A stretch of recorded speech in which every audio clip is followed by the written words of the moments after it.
Fala, meus amigos, tudo bem com vocês? Aqui é o professor Gabriel Furquim, inaugurando o primeiro podcast da Rede de Ensino Propósito, da REP.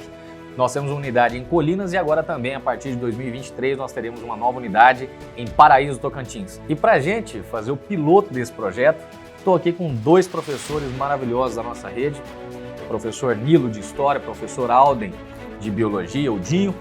E eu não vou tratar por professores não, vou tratar pelos dois aqui, são os meus grandes amigos, são meus irmãos, meus parceiros de caminhada há muito tempo, né, moçada? Há muito tempo. E hoje, qual é a ideia desse podcast? A gente vai conversar um pouquinho a respeito das grandes dificuldades que os estudantes têm a respeito dos processos de aprendizagem. Não é a problemática, não é o problema em relação a aprender uma matéria específica. Eu tenho dificuldade em tal ponto em biologia, ou tal ponto em história, ou tal ponto em química, que é o meu caso. Não. A ideia, moçada, é falar a respeito dos problemas de estratégia de estudo para que você possa aprender a matéria que for dentro de qualquer uma das matérias, de qualquer uma das disciplinas, ok? E, obviamente, a gente vai fazer um bate-papo com essas duas feras aqui, tá? Uma troca de ideias, vamos divertir aqui hoje, trocando informação a respeito de como a gente pode auxiliar os nossos alunos a terem resultados melhores, independente da série, independente da matéria ou independente do vestibular que o cara vai fazer. Porque a estratégia para se ter um bom estudo, uma boa dinâmica de estudo, para ter resultado, basicamente a estratégia é sempre a mesma. Correto? Correto. Começando aí, professor Alden. Meu irmão, se apresenta para a galera. Bom, porque eu sou o professor Alden, mais conhecido como Dinho. Eu sou biólogo, microbiologista e já dou aula há muitos anos, né? Já tenho um conhecimento, graças a Deus, há muitos anos de vários vestibulares e Enem.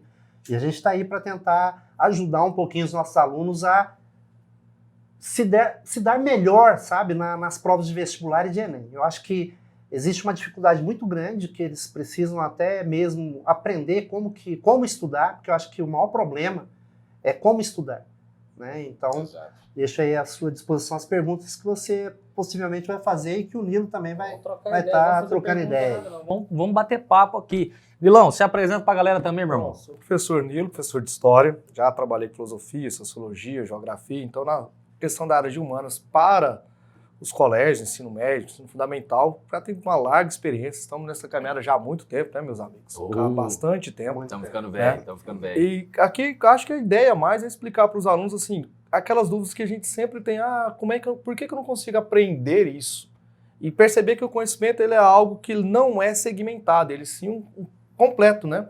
Ele entender que é completo, ele não é uma forma de aprender para a história, é uma forma de aprender para a biologia, uma forma de aprender para a química, e sim para um todo. Então acho que essa nossa ideia, essa troca de ideia aqui vai dar para aqueles que estão nos assistindo uma nova perspectiva de como entender o conhecimento, de como é o ensino-aprendizado e o que hoje professores tão gabaritados quanto vocês estão aqui do meu lado, passam a forma, um modelo que é essa compreensão de conhecimento.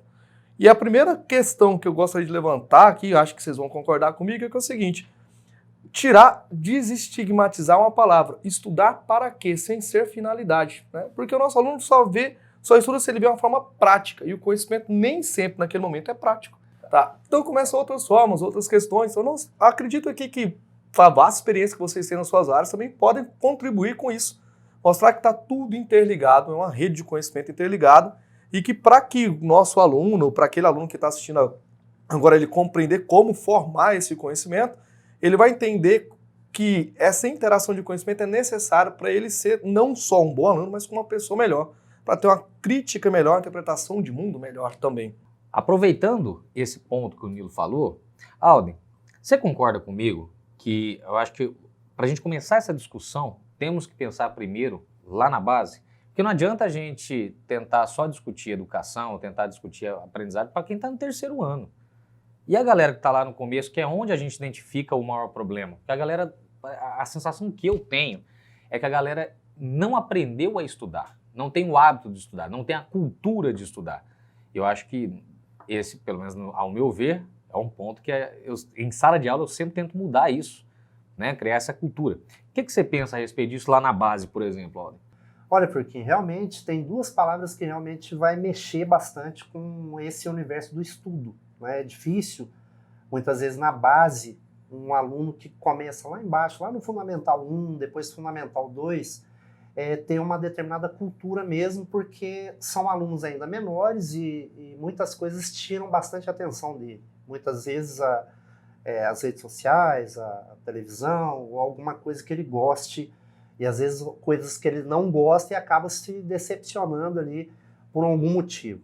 Mas acontece que precisa ter disciplina e compromisso. Isso é óbvio que tem que ter disciplina e compromisso. Se ele começa a ter essa parte, né, a educação que vem de casa, né, os pais devem ensinar para os seus filhos que realmente ele precisa começar os seus estudos com disciplina e com compromisso, já é um passo bem dado para poder almejar aí futuramente aí grandes vestibulares, grandes vagas, que é o que a maioria dos alunos querem, eu acredito. Né? Exatamente. E tem uma expressão que eu vi num texto de Mário Sérgio Cortella, que ele fala justamente o quê? A diferença entre a função educacional da família e a função educacional da escola. Quem educa é pai e mãe.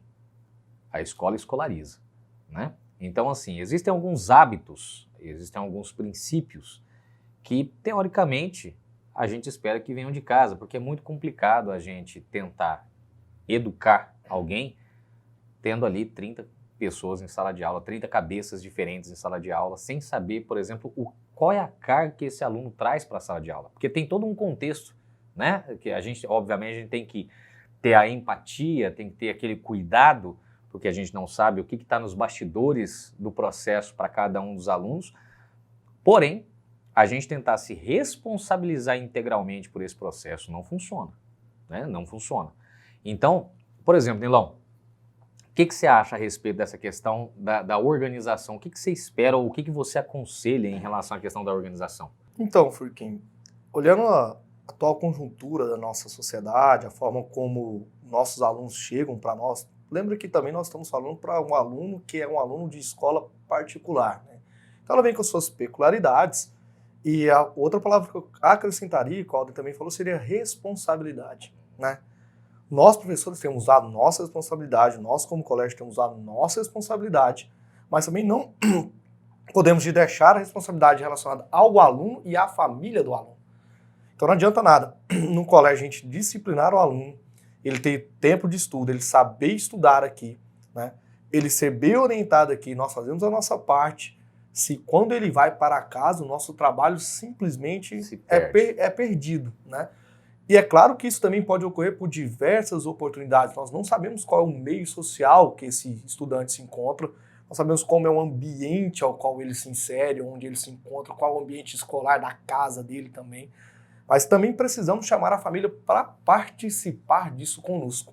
E é a parte onde eu coloco a palavra de responsabilizar. Esse é um ponto. Então, para ele poder ser um bom aluno, para ele poder estudar, para ele poder ter disciplina, ele precisa ter também a questão da parceria. Eu acredito que um dos pontos positivos do colégio REP, onde nós trabalhamos, é isso, a rede de ensino propósito, e o propósito principalmente é a parceria de estudo para colocar nossos alunos, né, para que tenha uma parceria tranquila entre a família, o colégio, os professores, e que assim a gente consiga criar disciplina, e qual a outra palavra, Alden? Compromisso. E aí ele começa a partir dali a aprender novas formas para estudar. Porque é uma comunidade estudantil, né, Lilo? Acho que envolve tudo, é escola, é família, eu acho que todo mundo tem que estar integrado, né? Nós, professores, fazemos de tudo, né? Fazemos de tudo para que esse aluno entenda e procure o caminho das pedras, e aquele caminho das pedras vai trazer o sucesso para ele, a gente faz isso. Né? E o sucesso não seria nem só a questão de aprovação. Vamos sair um pouquinho da questão da aprovação. A aprovação é importante, claro, porque é o resultado visível do trabalho que foi feito. Uhum. Mas nós temos também, por exemplo, tem aluno, por exemplo, que ele coloca na vida dele, não, eu não quero fazer faculdade, eu quero seguir um outro rumo aqui. Independente se vai ter o diploma que é socialmente desejado ou não, para tudo que o cara for fazer na vida dele, ele vai precisar ter organização, vai precisar ter disciplina, vai precisar ter a dedicação ao processo, porque nada é de graça, não tem milagre, não existe. Acho que esse é uma fórmula, né? Exato, não tem uma fórmula perfeita, não existe milagre no processo. Acho que tem muita gente que espera assim, eu quero que aconteça um milagre aqui. Por quê? Não existe esse milagre. Aí eu coloco a questão da desmistificação da palavra estudo. Estudo não é colégio, estudo é capacidade de aprender, né? E de adquirir conhecimento. Independente se ele vai continuar no processo universitário, que é o nosso processo aqui, o nosso resultado vem de gráficos, de números, quando nós conseguimos atingir a aprovação. Mas para mim é ainda mais gratificante quando eu vejo que essa pessoa saiu sabendo como adquirir conhecimento. Esse é um ponto, eu quero até conversar com vocês, porque isso é uma prática que eu tento fazer nas minhas aulas. Que a questão é o seguinte, talvez eu seja ignorante demais para poder colocar um ponto dentro da história, pensar um assunto dentro da história, ou pensar um assunto dentro da biologia, mas eu posso falar isso dentro da química. Se a gente vai falar, por exemplo, de uma matéria chamada propriedades coligativas, eu vou falar de propriedades coligativas. Existe a parte teórica, que é uma parte teórica interessante de ser entendida, né? Essa parte teórica, por exemplo, ela é altamente aplicável a fenômenos do cotidiano, porém tem todo um conjunto de equações matemáticas que fazem todos os cálculos ali, né? Que dão suporte à questão teórica. Só que o que eu tenho percebido, por exemplo, dentro dos vestibulares, incluindo o Enem, essas fórmulas elas têm tido cada vez menos importância e tem tido cada vez mais importância a interpretação do fenômeno, né? E isso, essa é a parte, vou falar para você, essa é a parte gostosa de fazer. Por quê? Porque daí eu consigo fazer a inserção no cotidiano do cara. Eu consigo falar pro cara assim, ó, tá vendo esse negócio, esse fenômeno que você reparou na sua casa acontecendo? Então, acontece por causa disso, disso, disso. Aí, a gente consegue fazer isso. Só deixa eu fazer um parênteses aí, porque começa a quebrar aquela ideia que nós temos que estudar é chato. Exatamente, é difícil, né? Perfeito. Estudar é difícil, estudar é chato, né? Você traz as coisas que acontecem no dia a dia. Uma coisa comum para dentro, né? Aí o aluno, a pessoa, o estudante que está dentro desse processo, ele começa a entender, não no sentido de, tem praticidade, ser aplicado para mim ganhar isso. Ele consegue entender na vida dele o motivo por que ele está ali e o porquê ele precisa adquirir conhecimento. E é aí que é o ponto que eu queria tocar, porque dentro desse contexto que eu acabei de comentar com vocês, o interessante, para mim, o gostoso, não é o cara necessariamente saber propriedades coligativas, não. É ele criar estratégias de aprendizagem dentro dessa matéria e que, uma vez entendida essa estratégia de aprendizagem, ele se vira porque ele quiser. Se ele quiser aprender outra coisa que não é dada em sala de aula, não tem problema. Ele vai catar um livro, vai catar... Pô, hoje a gente tem internet, tem uma porrada de meios autonomia para de se estudo, obter. né? Exato, o cara consegue pegar essas informações, ser crítico para falar, não, isso aqui presta, isso aqui não presta, porque a internet tá cheio de coisa boa, mas também tá cheio de coisa ruim, né? De baixíssima qualidade, vocês sabem muito bem disso. E o cara consegue, então, separar o joio do trigo para o que ele foi estudado ali para frente. Na minha concepção, o cara que consegue fazer isso, aí a gente atingiu o objetivo. Mas, Furquinho, eu acho que é justamente isso. Eu acho que o aluno, ele tá perdendo essa autonomia de estudo, sabe? Ele tá vivendo num mundo muito recluso e com as redes sociais e as coisas assim muito vastas para ele poder pesquisar e fazer as coisas. Então, acho que o estímulo à pesquisa, esse espírito de pesquisador, de ir atrás, de correr atrás, talvez, às vezes, ele, por uma certa forma, a gente está dando aula de um determinado assunto e a gente dá aquela aula daquela forma didática que a gente conhece e, de repente, às vezes, o aluno, pela pesquisa dele, ele tem uma forma que ele mais entendeu rápido, melhor, mais rápido. Diferente. E daí acho cabe que não sei se vocês a concordam nosso comigo. professor, já vi isso demais acontecer e falar uma coisa para vocês, eu gosto demais quando isso acontece, por quê? Porque até nós, professores, a gente às vezes não fica meio preso ao jeito que a gente vê a coisa. A gente aprende. Quando o aluno traz uma visão diferente da nossa, você fala assim, caraca, velho, ó, abriu a mente, pá, não sei o quê. Eu adoro quando isso acontece, por isso... Eu também adoro. Então, assim, parafraseando uma das palestras que eu vi do Cortella também, Mário Sérgio Cortella, ele fala o seguinte, ele estava num auditório, tinha um monte de cadeira, e estava muito distante do palco as cadeiras. Você já viu essa? Já? Aí tinha um pessoal da construção trabalhando, e ele estava sozinho, puxando as cadeiras, uma por uma, mais para frente do palco. Aí ele falou, vocês podem... Aí chegou o pessoal, professor, o senhor quer uma ajuda? Ele, claro, o pessoal tudo forte da construção, ele achou que seria muito mais rápido puxar. Falei, tudo bem, claro que eu aceito, mas a gente pode fazer do nosso jeito? Aí o Cortella, claro, olha, ele é o Mário Sérgio Cortella, grande referência, nome, a gente sempre coloca ele como uma pessoa extremamente intelectualizada, forma de pensar, uma pessoa que, entre aspas, sem o estudo, né, sem a questão do estudo teórico, sem o diploma, posso fazer do nosso jeito? Pode. O que os caras fizeram? Pegaram a última fila da cadeira, foram lá e colocaram na primeira. Pronto. Não precisou mexer mais. Não mexeu mais nada. Então, nosso aluno, em todas, nosso aluno também tem esse atalho. Nós somos ensinados a puxar cadeira por cadeira. E nosso aluno já vê, não, a internet já me dá esse atalho aqui. Então cabe também essa troca nova que também temos que ter com eles. Mas os pais também precisam entender, nossa comunidade como um todo precisa entender que esse ensino tradicional de cadeira, que quando o professor para fazer troca de conhecimento, não é uma perca de aula, pelo contrário, né? Acreditam assim, essas desmistificações das coisas é que faz muitas vezes, qual é na minha matéria a maior dificuldade de história? O que eu mais escuto? A história é decoreba. Por quê? Porque os pais dos meus alunos aprenderam a decorar. Quem descobriu o Brasil? Quando foi descoberto? Qual foi o primeiro dia da missa? Então, acredito que os pais têm que entender essa nova forma, né? E sobre essa nova forma, Furquim, você podia falar um pouco mais sobre o nosso aulão aí. Inclusive, você que é pai e está assistindo a gente, batendo esse papo, no dia 20 de agosto, lá em Paraíso do Tocantins, no Solar Aquapark, vai ser um sábado, a partir das 8 horas da manhã, a REP, né, nós vamos promover um aulão, um mega aulão. Vai ser a aula inaugural da escola lá em Paraíso, da Unidade Paraíso. Se né? eu sou vocês, eu não perderia. Jamais, não perde.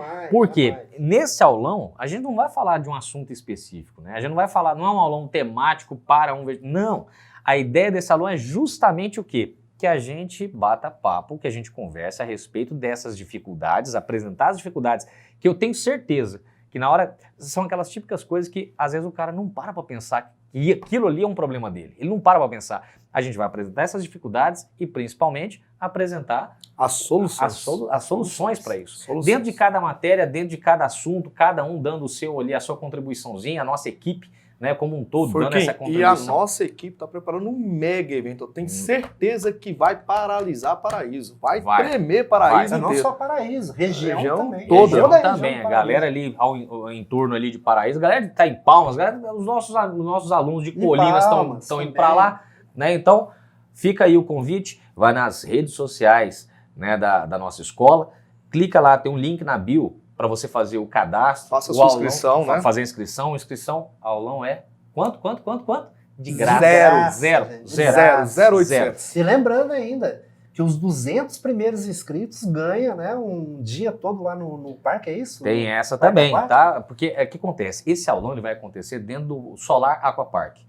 E daí foi feita uma parceria com o chefe, e o chefe liberou para os 200 primeiros inscritos passar a tarde lá no parque. Então você vai ter uma aula, vamos trocar uma ideia, vamos bater papo, vamos divertir, porque a ideia é essa. Vai ser um dia leve e de aprendizado. Exatamente. E depois terminou, a gente continua o nosso bate-papo dentro da piscina, né? Para dar uma divertida, para dar um alívio, dar uma tranquilidade nesse agosto. Fora gincana, né? Um monte refrescar desse calor do Tocantins. Vai ter brinde, vai ter um sorteio, uma porrada. Ó, o pessoal da educação física, não fala tudo não. Deixa a surpresa para eles. Tá bom. Apareça que vai valer a pena. Inclusive, pai, agora um recadinho para você que está aí assistindo a gente. Se por um acaso você está se sentindo meio impotente, aquela sensação de impotência terrível, de não conseguir ajudar o seu filho a ter um bom desenvolvimento, as notas dele não tá legal e tudo mais, e você não sabe como é que você vai fazer para ajudar, esse aulão foi preparado para você também. Não é só para os nossos alunos, não. Para os pais também. É um bate-papo com a família, para que a gente possa auxiliar, apresentar estratégias que, de fato, se executadas a contento, se executadas da forma correta, e essas dicas estarão todas no aulão, tenho certeza que você vai poder auxiliar seu filho também nesse processo. Nilão, você falou a respeito da questão da decoreba. Eu vejo um ponto, aí aquelas questões de experiências pessoais, né? No meu período de ensino médio, quando eu estava no primeiro ano, eu tive muita dificuldade com história, porque a forma como a minha cabeça funciona, se eu não conseguir encontrar uma lógica nas coisas, eu não consigo gravar. Eu não decoro, eu preciso entender o processo. Então, por exemplo, quando eu já estava no primeiro ano, foi ali capengando, ali, tentando dar um jeito. No segundo ano, eu tive um professor que abriu a minha mente, um professor de história, no seguinte sentido. Ele começou a apresentar os fatos, mas linkando um com o outro. Tudo o que aconteceu na história, me corrija se eu estiver errado, tudo que aconteceu na história tem um porquê. Se a gente entende os porquês, você entende o resultado. Você entende qual que é o objetivo, qual que foi a por exemplo, questões de guerras e tudo mais, você entende qual que foi a estratégia, por que ela aconteceu daquela maneira. E esse é um ponto interessante, porque a mesma coisa também acontece na biologia, também acontece na química. Se a gente consegue linkar essas informações, a gente deixa de decorar e passa a entender. Esse é o caminho. Na biologia, por exemplo, Aldo, você consegue falar pra gente aí uma situação dessa? Eu acho que tudo vai convergir para isso, decoreba. Porque biologia é muito conceitual, ela tem muito nome, muito significado. O aluno às vezes fica lotado de um monte de nome. Às vezes eu vou dar aula de fisiologia humana, por exemplo.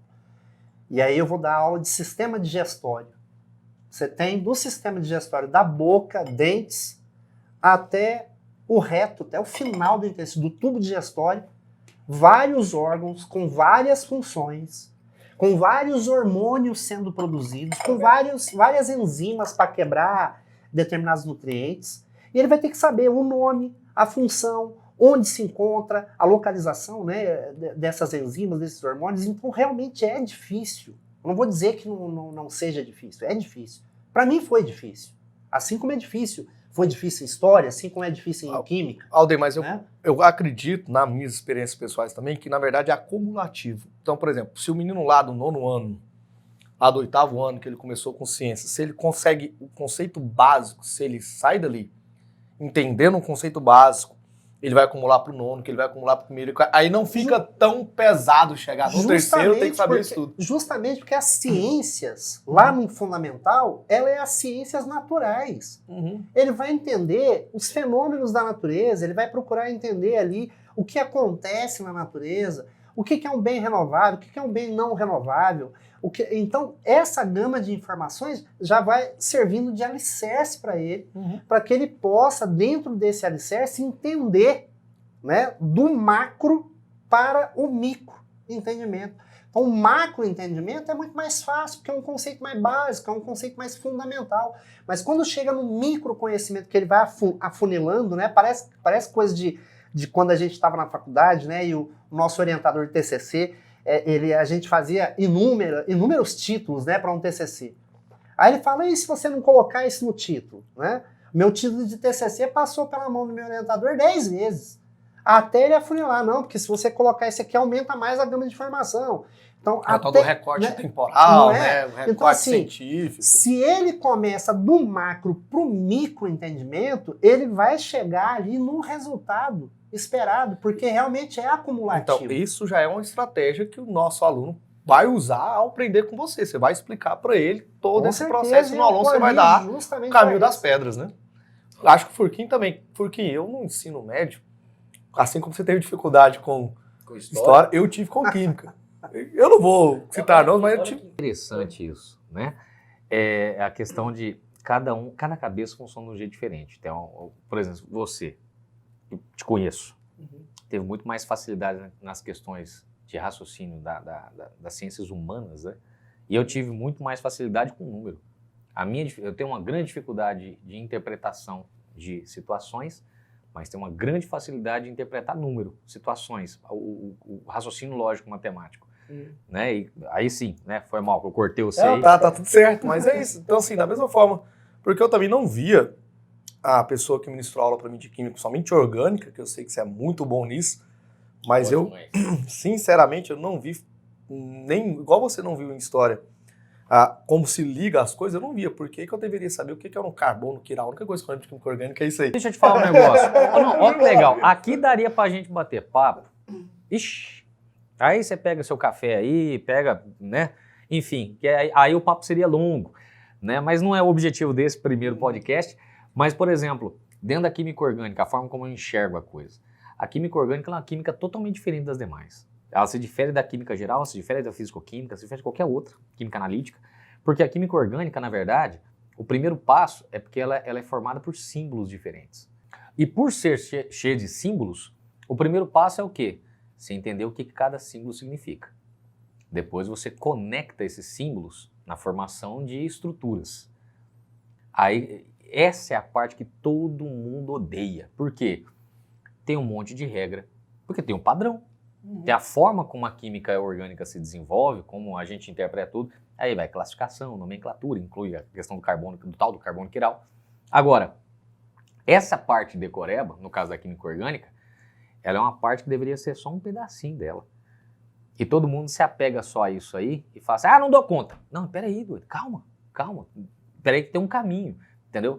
É chato? É. Como eu falei no começo, não existe milagre no processo. O processo é gradativo. Agora, a partir do momento que a gente sai da apresentação dessas regrinhas básicas, desses símbolos básicos, e a gente vai para as consequências da química orgânica, Nilão, vou falar uma coisa para você, isso eu te garanto.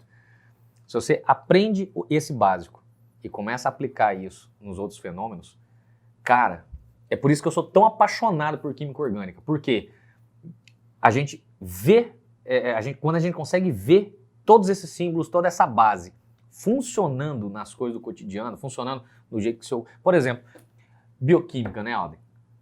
Poxa vida, bioquímica é uma matéria que eu odiava, que é muito nome, muita regra e tal, não sei o quê. Quando a gente consegue pegar aqui a base da química orgânica e aplicar na bioquímica para ver como que os organismos funcionam por causa das interações de moléculas, interações de átomos e tudo mais, cara, fala um negócio para você. É um negócio que, assim, o coração até bate mais forte. O Furquim é uma coisa tão legal. Você sabe o que eu gosto muito de sala de aula? É justamente quando tu entra nesse ponto, já que você entrou na bioquímica, a bioquímica, para a biologia em si, ela é um campo vastíssimo de conhecimento. Então, por exemplo, você está falando de proteínas, de enzimas ou de carboidratos, lipídios, o que seja. Ela acaba te levando para áreas do conhecimento da biologia completamente diferentes da bioquímica. Que são consequências. Voltando, o que eu gosto de sala de aula é justamente isso. O aluno, muitas vezes, ele traz uma coisa diferente. Aí ele chega e fala, professor, fiquei sabendo, eu vi lá esses dias um artigo científico falando de nutrigenética e nutrigenômica. A influência que tem dos alimentos, né? A influência que tem bioquimicamente falando dos alimentos na nossa genética, como que a nossa genética se comporta com um determinado tipo de alimento. Eu acho isso fantástico, porque você acaba trazendo o aluno para dentro numa situação que você nem esperava. Exato. Cara, e eu vendo vocês falarem, né? Professores exímios que são, tô aqui, quanto destravou minha cabeça. Não é puxar saco, não destravou, cara, minha cabeça de coisas que eu não sabia. Por exemplo, eu tô aqui, na minha cabeça tá assim, caraca, bicho, por que eu nunca pensei nisso? Aí eu tô linkando português primeiro, né? Claro que depois que se torna professor, você estuda mais, você gradua, vê muitas palavras diferentes, mas percebi que um dos meus principais problemas na química orgânica nem era química, era português. Eu não sabia entender as nomenclaturas, não sabia entender o que era um tetaedro, por exemplo, as outras questões. Peraí, só fechar. Então, assim, aí eu tô vendo aqui que esse meu... Eu não ver o conhecimento como um completo e ver ele segmentado me fez ter dificuldade de aprender a estudar. Inclusive, para quem está assistindo a gente aí, seja nossos alunos, sejam pais dos nossos alunos, não tem problema.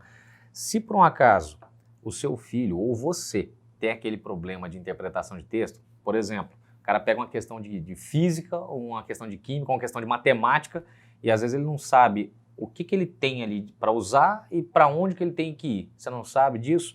Aí entra o Danielzinho, um dos nossos professores, claro, que vai fazer vários comentários sobre a questão interpretativa, que é um dos... Eu tenho certeza que 90% dos nossos alunos morrem nessa questão. Aí tem a questão da matemática do Joel. Exatamente. Da Luana. Da Luana, né? Toda a nossa equipe ali engajada e trabalhando de modo conjunto, porque esse é a chave da coisa, trabalhar de modo conjunto, para poder aplicar a interpretação de texto, não lá nos textos lá da gramática ou dos textos da redação. Não só, mas também dentro dos textos da física, da química, da biologia, da matemática e tal. Esse é um ponto estratégico importante. Quer trabalhar um pouquinho mais? Vai no aulão, faz a inscrição do aulão, leva seu filho para o aulão, vai lá participar para você poder ajudar seu filho também, se for o caso. Tá bom? Serve até também para você, pai, que faz concurso público também, tem dificuldade de aprender. Seria bom você ir para poder ver isso aí, ó. Excelente, tá vendo? Conversar com esses caras aqui é massa por causa disso. Não, a interpretação ela é tão importante. Eu já peguei questão de biologia, por exemplo, que você tem um texto, né, e comando da questão, as alternativas, mas debaixo do texto você tem a citação. Da onde que saiu aquele texto. E muitas vezes na citação já tem a resposta. Você já tem a resposta. Exato. E às vezes a pessoa não se depara com esse tipo de situação, ele mal leu o texto, é claro que o comando é o principal, né, da questão, o comando da questão é o principal, mas o texto E a citação está ali justamente, né? O dado bibliográfico está ali justamente para também ser uma gama de informação que vai favorecer uma resposta positiva. Tá vendo? Esse é um ponto importante. Agora, eu gostaria de comentar com vocês também, gostaria de saber a opinião de vocês em relação à questão para muitos alunos, né, o estudo virou bola de neve. Tenho certeza que já escutaram essa expressão em sala de aula. Química para mim virou bola de neve e tudo mais. Vamos lembrar aí que nós já estamos aí chegando no meio do ano, né? O aulão, por exemplo, dia 20 de agosto, né? Já estamos ali quase vésperas da maior prova que a gente tem no país, que é a prova do Enem. E aí, virou bola de neve, o que eu faço? Bom, vamos primeiro lembrar aqui, por que vira bola de neve? As 3 palavras iniciais, né? O Alden citou 2, lembra quais são as suas 2 primeiras? Compromisso e disciplina. E a minha, né, que é a palavra também que eu falei, sobre a questão da responsabilidade. Então, disciplina, compromisso, responsabilidade já tira quase que 100% de toda a questão da bola de neve. Né? Precisamos ter, quem estuda, seja você aluno, seja você pai que está estudando para outro modelo, não é o nosso aluno REP ainda, tem que entender que sem disciplina, sem compromisso e sem responsabilidade, vai ser muito, mas muito difícil galgar sucesso em qualquer coisa. E aí eu queria comentar com vocês a questão, por exemplo, assim, quando eu me recordo do meu ensino médio, estou falando de anos 2001, 2002, 2003, primeiro, segundo, terceiro ano, colégio militar, lá em Goiânia, a principal dificuldade que eu me recordo não foi de uma matéria específica. Eu não me recordo assim, por exemplo, eu tive muita dificuldade em física, eu tive muita dificuldade... Não, o maior problema que eu lembro foi o quê? Organização. A minha cabeça, e eu acredito que de muita gente, muito aluno nosso também é a mesma coisa, a minha cabeça ela é muito bagunçada. E eu acho que principalmente agora, em que você tem celular o tempo inteiro, você tem uma enxurrada, uma cachoeira de informação 24 horas por dia. Se você não tem aquela organização, aquela disciplina de cortar alguns pontos e focar em outros, aí realmente a gente se perde. E eu lembro, por exemplo, que eu tive que fazer naquela época para poder me orientar. Nem tínhamos internet da forma como a gente tem hoje. A internet era discada para usar depois da meia-noite. Ou sábado e domingo. Ou sábado e domingo, que era um pulso só, que a mãe matava a gente. Mas o que acontece? Eu lembro, por exemplo, que eu passei um mês, durante ali meados do meu segundo ano, eu passei um mês para poder criar uma rotina de estudo.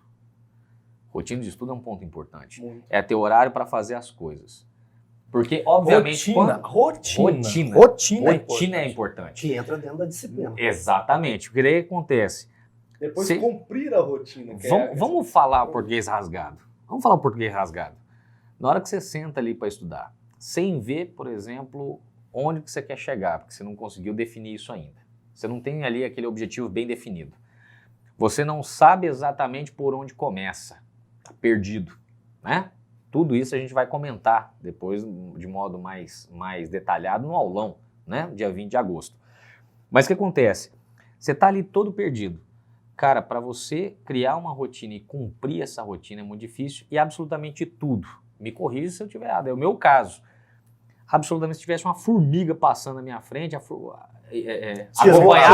acompanhar a formiga era mais interessante que aquele texto que estava ali na minha frente. E daí acontece, a rotina de estudo ela me auxilia o quê? A dividir tempo. Para quê? Para que eu tenha tempo para divertir, para que eu tenha tempo para fazer as minhas coisas, porque querendo ou não, se a gente está falando de um aluno aí, do ensino da educação, do ensino fundamental ou do ensino médio... Educação básica, né? Educação básica, de modo geral, cara, tudo de mais interessante na vida do cara está acontecendo ali, naquele momento. É descoberta, então, Eu não sei se eu estou passando o carro na frente dos bois, mas eu queria dar uma pincelada mais ou menos o que dentro da biologia eu quero falar nesse aulão. Diga. É justamente esse ponto. Dentro da biologia tem um estudo que a gente chama de neurociência. Dentro da neurociência a gente entende que o nosso cérebro, nós temos algumas partes do cérebro que estão voltadas para a memória, para um poder cognitivo que muitas vezes nós não conhecemos. Nós vamos passar a conhecer mediante justamente essa disciplina.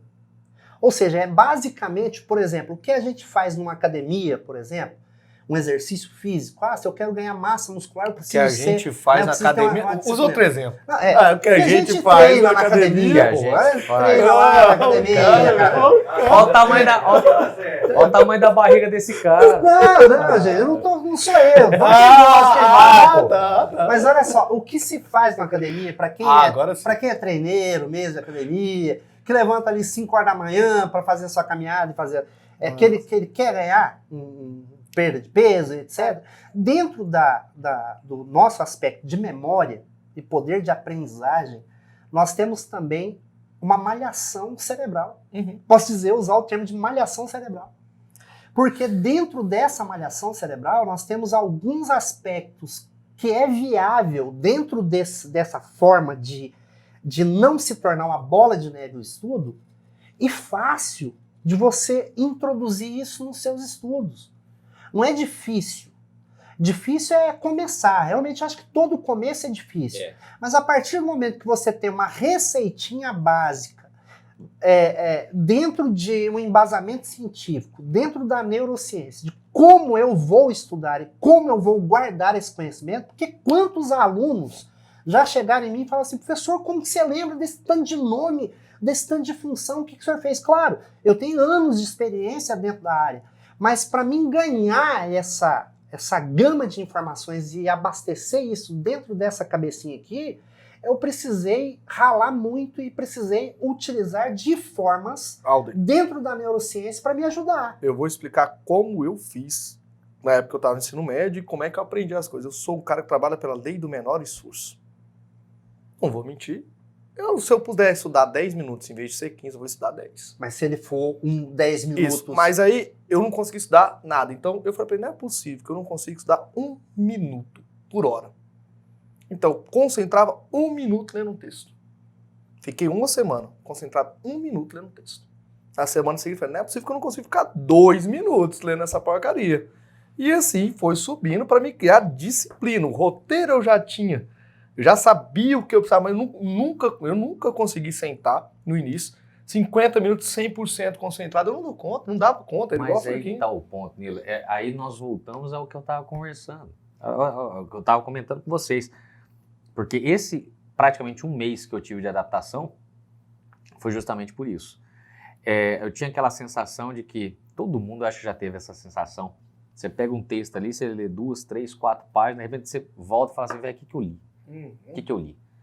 Aí o aluno às vezes fala assim, eu preciso ficar 4 horas do meu dia, eu preciso ficar 6 horas do meu dia estudando e tal, não sei o quê.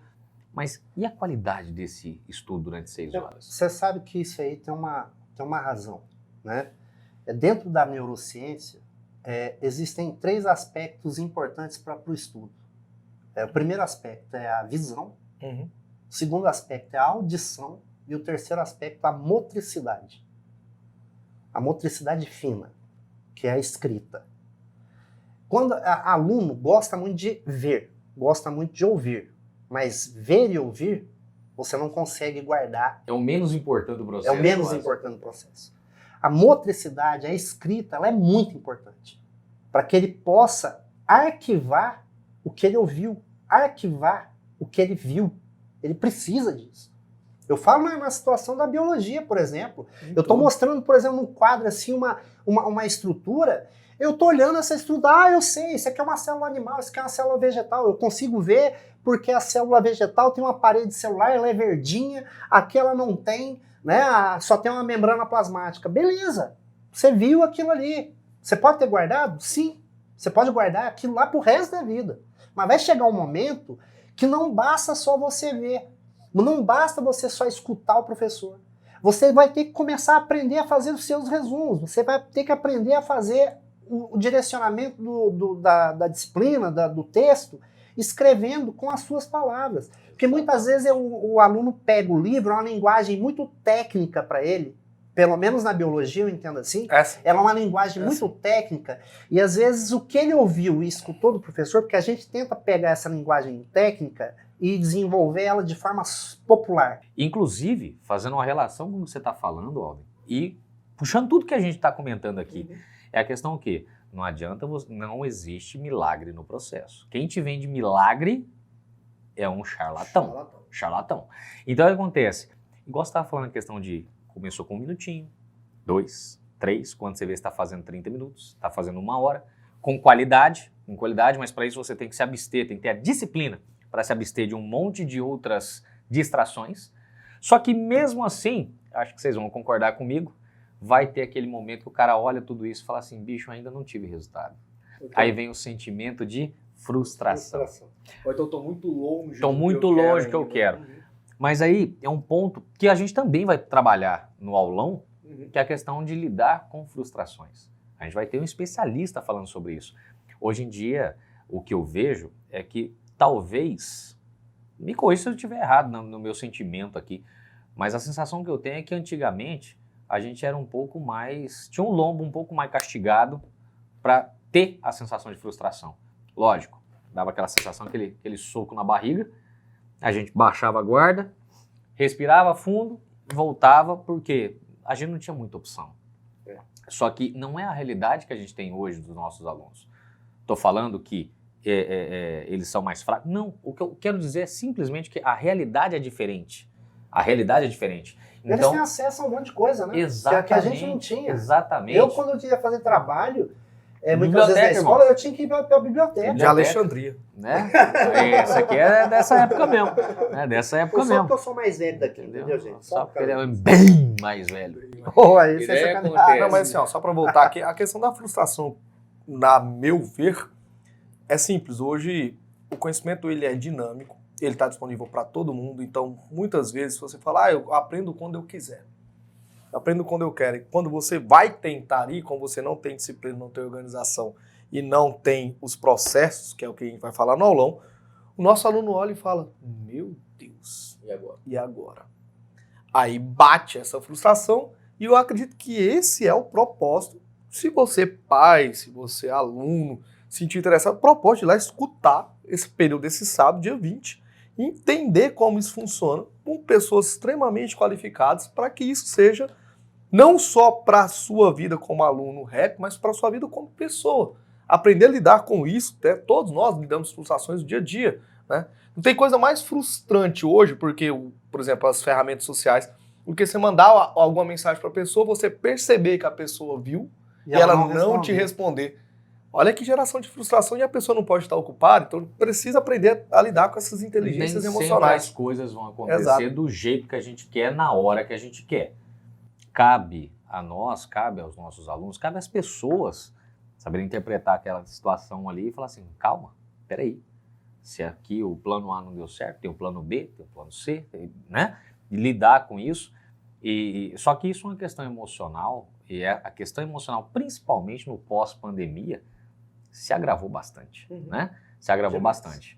E daí cabe aos professores, que são ali os tutores daquele momento do processo de ensino-aprendizagem, a gente ter um pouquinho daquela empatia com o nosso aluno, para dar aquele olhar um pouquinho assim, lógico. Eu vou usar a expressão que meu velho pai, meu finado pai falava, que era o quê? Tem a hora que ele tem que puxar a orelha, tem a hora da chibata, mas tem a hora também da gente botar no colo e falar assim, calma aí, cara, calma aí, peraí que a coisa não é assim não, vamos conversar, vamos interpretar. E esse é um negócio que eu acho muito bacana dos nossos amigos, dos nossos colegas de trabalho, que é sempre aquela visão, né? Na verdade, eu acho fazer impossível não falar isso, mas é um negócio que me admira muito na REP, que é o quê? A gente conhece todos os alunos, né? Isso é característico de colégio de interior, né? A gente conhece os alunos, a gente conhece as famílias, sabe o que eles estão, boa parte do que eles estão passando em casa e tudo mais. E isso aí é uma coisa que está saindo de Colinas e está indo para Paraíso com esse mesmo espírito. Eu costumo brincar, chamando de espírito da REP, que é essa questão da empatia. E isso forma uma grande equipe, uma equipe mais forte, uma equipe mais coesa, e que eu acho que ajuda pra caramba da questão emocional do nosso aluno, a lidar com frustração. E dentro da REP também, né, como todo mundo está disposto a ajudar, você percebe que tem determinadas coisas que está na sua mão e é você que precisa fazer, e a frustração que não é sua parte, que você precisa aprender a esperar, as pessoas estão ali para te ajudar a esperar aquele prazo também. Exatamente. É que nem sempre é fácil. E isso eu vejo, por exemplo, me corrija, eu estou no colégio faz relativamente pouco tempo, vocês dois estão há mais tempo do que eu, Mas eu vejo isso muito, por exemplo, na questão com as nossas amigas do Fundamental. Né? Os relatos, as conversas, o bate-papo que a gente tem na escola, por exemplo, como é que a galera do Fundamental percebe isso, acolhe isso, desde a molecadinha pequenininha lá até chegar na nossa mão, que é no ensino médio. Das séries iniciais. Né? Desde as séries iniciais. Né? Sabe o que é? Porque lá na REP, a atmosfera daquele local, né, assim como vai ser, não só em Colinas, assim como vai ser também lá em Paraíso, ela é uma atmosfera muito familiar. Ela é uma atmosfera de acolhimento desde a entrada até dentro da sala de aula. Então você acaba entrando no mundo desse aluno e percebendo, a gente consegue entrar e pelo olhar do aluno a gente já sabe, olha, ele não está bem. Não tá legal. Ele não está legal. Ele falou, nossa, hoje ele está bem para cima, hoje ele está participativo e tal. E essas coisas nos ajudam também a fazer uma interpretação da própria aula. Como que a gente vai lidar com esses casos dentro da sala de aula, fazendo com que ele possa guardar essa gama de informações, mesmo estando naquela situação que às vezes ele se encontra, às vezes um problema que ele teve em casa, né, com os pais, ou alguém doente na família, que isso é muito comum, né? E a gente teve muito disso, né, na pandemia, e isso trouxe para dentro do interior desses alunos, né, do espírito desses alunos, um espírito muito assim, não gosto muito de usar essa expressão, mas eu acho que é ideal, um espírito muito medroso, de medo. Puxa, e agora? Vou voltar para a sala de aula, vou ter que fazer de novo a prova escrita, vou estar de cara com esse professor. Se acostumou. Será que eu vou conseguir perguntar, fazer uma pergunta satisfatória? Será que não vai ser uma pergunta boba? Porque muito para nós, professor, a gente sabe que não existe pergunta boba. Né? Então, assim, esse medo é complicado. Eu acho que a REP vai trazer para Paraíso, assim como já faz em Colinas, esse ambiente de acolhimento, esse ambiente familiar, que realmente os pais vão aderir a essa ideia. Eu acho que é sensato, inclusive, trazer eles para um nível de conhecimento que eles não tiveram ainda. Exatamente.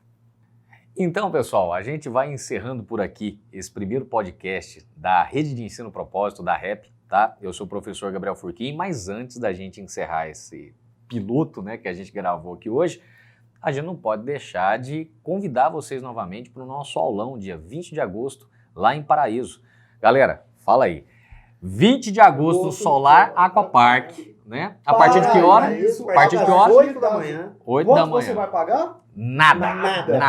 Galera. Eu não perderia, se eu fosse Vale a você. pena. Vá. Espero lá, hein? Espero todos vocês Estamos lá. aguardando vocês E lá. galera, para ter mais informações, acompanhe a gente nas redes sociais da escola, da Rede de Ensino Propósito. Sou mais rap pelo Instagram, né?